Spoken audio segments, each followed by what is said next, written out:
My name's Annette. I was born in London of Caribbean parents, and I moved to Edinburgh over 30 years ago.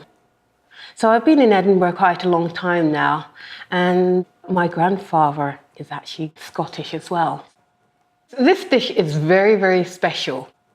Pumpkin soup is a traditional Caribbean soup. Pumpkins, like myself, is very bright and colourful.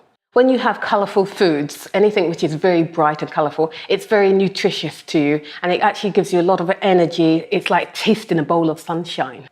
One of the things I like about this soup is that I've actually used it a lot whilst living in Scotland, because I think it relates to the weather. It's nothing better than having a nice warming bowl of soup when you come in and it's cold outside to give you that lovely Caribbean feel.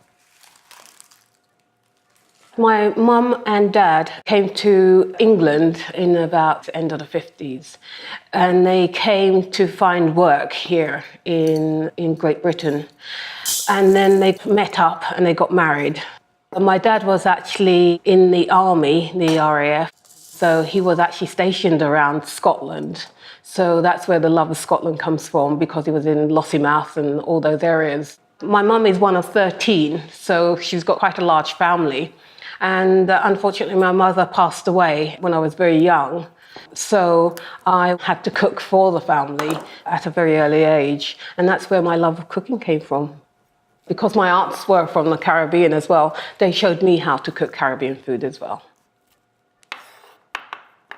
Although I was born in Britain and my parents come from Barbados, which is one of the islands in the Caribbean, my grandfather came from Scotland, and he actually went to live in the Caribbean on a plantation, and that's where my heritage comes from.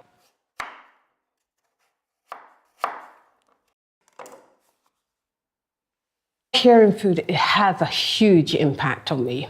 Because when I was growing up in my family, on a Sunday, we would all congregate together. It doesn't matter what we were doing, we would all congregate together, and we would sit down and have a typical Caribbean meal, which was something like rice and peas and jerk chicken and yams and plantain, all these lovely sort of foods. And even though they were difficult to get here in the UK, I mean, now you can get plantain in Tesco's. It's not too much of a problem, you know. But the food, we can now get hold of these lovely foods and lovely things which are what we would cook in the Caribbean. But the thing is, when we've cooked these foods, it's nice just as a social thing to sit down and talk to each other. And sometimes we don't always do that. We don't always take the time to do that. But it's important to do that because it's a way of communicating and bringing ourselves together and nourishing our bodies. My hope for the future is that I would like to see more Caribbean restaurants, almost like Italian food, you know, which was very niche at one stage. I'd like it to be more readily available and more mainstream, really. Yeah. And enjoy it and be happy.